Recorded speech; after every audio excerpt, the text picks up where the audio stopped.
독일 정부 가자지구 전쟁 관련 이스라엘 무기 수출 제한 결정. 독일 연방정부는 가자지구에서의 전쟁 악화를 이유로 가자지구 전쟁에서 사용될 가능성이 있는 무기들의 이스라엘 수출을 중단하기로 결정했습니다. 이러한 독일 정부 결정에 기독민주당과 기독사회당 내부에서 강한 반발을 불러일으키고 있는데, 일부 의원들은 이번 조치를 독일의 국가적 기본 원칙인 국가방위 의무에서 벗어난 행위로 규정하며 공개적으로 비판하고 나섰습니다. 체데우 소속의 안보정책 전문가 로데리 키제베터 의원은 소셜미디어 X를 통해 독일이 반유대주의적 거리 시위와 하마스의 선전전에 굴복하는 꼴이라며 독일의 신뢰성과 이스라엘과의 우호관계에 큰 상처를 남길 것이라고 강도 높게 비판했습니다. 특히 무기 수출 제한으로 인해 이스라엘로부터의 안보정보 공유가 축소될 수 있다는 우려도 나오고 있는데, 체스 외교 전문가 슈테판 마이어 의원은 공격용 무기와 방어용 무기, 대공미사일 방어 시스템을 명확히 구분해야 한다며 방어용 무기 수출은 계속 허용돼야 하며 엄격한 심사와 파트너와의 협의를 전제로 한다고 밝혔습니다. 한편 연정 부총리이자 재무장관 라스 클링바일은 이스라엘에 대한 완전한 연대는 유지하되 잘못된 부분은 분명히 지적해야 한다고 밝혔으며, 에스페데 외교 전문가 아디스 아흐메토비치는 이번 조치가 부족하다며 EU 이스라엘 협력 협정의 전면 혹은 부분 중단, 부상아동의 의료적 긴급 대피 등 추가 제재도 필요하다고 주장했습니다. 독일 정부의 이번 무기 수출 제한에 대해 이스라엘 총리 베냐민 네타냐후는 독일 정부의 조치를 하마스를 보상하는 행위라고 비판하며 강하게 반발했습니다. 독일 국가안보위원회 신설 준비 박차. 독일 연방정부가 향후 위기 대응력을 강화하기 위해 국가안보위원회 신설을 공식화했습니다. 이번 기구는 외교안보정책 전반을 아우르는 컨트롤타워로 기존의 분산적, 즉흥적 위기관리 방식을 대체할 전망입니다. 연방총리실 조직령에 따르면 국가안보위원회는 총리실에 설치되며 준비 작업이 이미 진행 중인데, 구체적 업무 규정은 아직 공개되지 않았습니다. 그동안 독일의 안보정책은 부처 간 중복 경쟁 구조와 단기적 위기 대응에 머물렀다는 평가를 받아왔는데, 특히 우크라이나 무기 지원 과정에서 드러난 즉흥적 의사결정이 대표적 사례입니다. 국가안보위원회 설치 첫 단계로 연방하원 예산위원회는 총리실에 13개 신규직위를 배정해 국가안보위원회의 분석정보 종합 기능을 지원하도록 했는데, 이들은 국내외 정보 분석을 취합해 정책 결정자에게 제공하는 핵심 실무 조직의 기반을 구성하게 됩니다.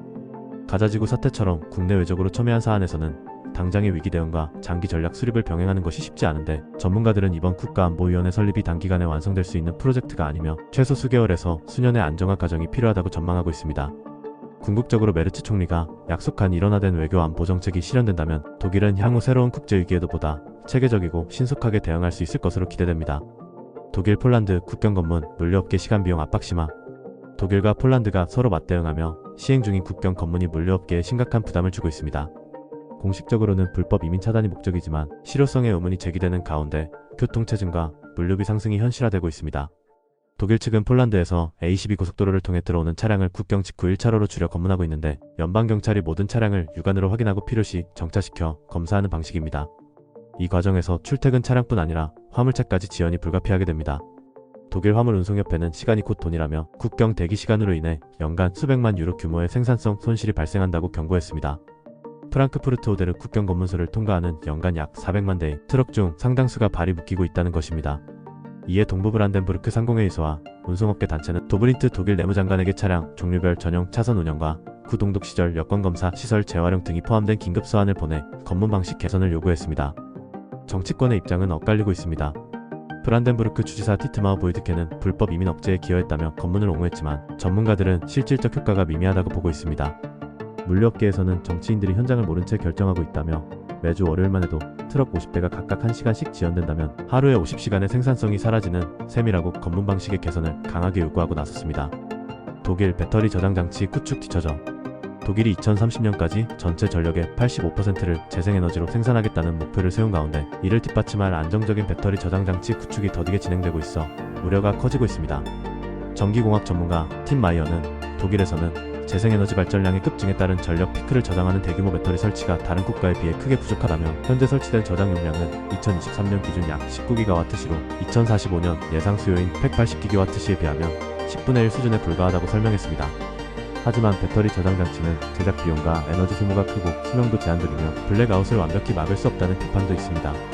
독일 정부는 재생에너지 확대와 전력망 안정화를 위해 수소 친화적 가스 발전소 건설을 지원하는 법안을 연내 도입할 예정이며, 이 법안이 시행되어야만 관련 프로젝트 추진이 가능할 것으로 보고 있습니다. 전력 저장 용량 확대와 함께 재생에너지 발전의 변동성을 관리할 수 있는 기술과 정책 마련이 시급한 상황입니다. 전자처방전 시스템 잦은 장애 환자, 건강 위협, 약사단체 강력 비판. 독일 약사단체들이 전자처방전 시스템의 잦은 장애와 불안정성을 강하게 비판하고 나섰습니다. 독일 약사협회 연합 토마스 프라이스 회장은 최근 독일 편집 네트워크와의 인터뷰에서 전자처방전의 불안정성은 독일 철도보다 심각하다며 기차가 멈추면 불편함에 그치지만 전자처방전을 불러올 수 없으면 환자의 건강에 중대한 결과를 초래할 수 있다고 지적했습니다. 약사협회 연합에 따르면 최근 2주 동안만도 5일에 걸쳐 전자처방전 시스템이나 그 기반인 텔레매틱 인프라에서 전면 장애나 심각한 지연이 발생했으며 이로 인해 매번 수만 명의 환자가 영향을 받았습니다. 프라이스 회장은 보건의료 디지털화는 피할 수 없는 흐름이지만 현재와 같은 불안정성은 용납할 수 없다며 시스템 안정성을 대폭 높이고 장애 발생 시 약국이 환자에게 신속하고 간소하게 약을 제공할 수 있도록 규제를 완화해야 한다고 촉구했습니다. 환자 단체들도 개선을 요구하고 있는데 독일 환자보호재단은 전자처방전의 블랙박스 시대를 끝내야 한다며 실시간 장애 정보 제공 시스템인 이 처방전 레이더를 도입해 의사가 즉시 시스템 작동 여부를 확인하고 필요시 종이 처방전을 발급할 수 있도록 해야 한다고 제안했습니다. 전자처방전은 2024년 1월부터 독일 내 모든 처방이 약품에 의무화됐는데 환자들은 건강보험 카드를 제시해 약국에서 전자처방을 받을 수 있으며 종이 출력도 가능합니다. 정부는 이를 통해 진료 편의성을 높이고 불필요한 병원 방문을 줄이겠다는 목표를 세웠으나 잦은 시스템 장애가 걸림돌로 지적되고 있습니다.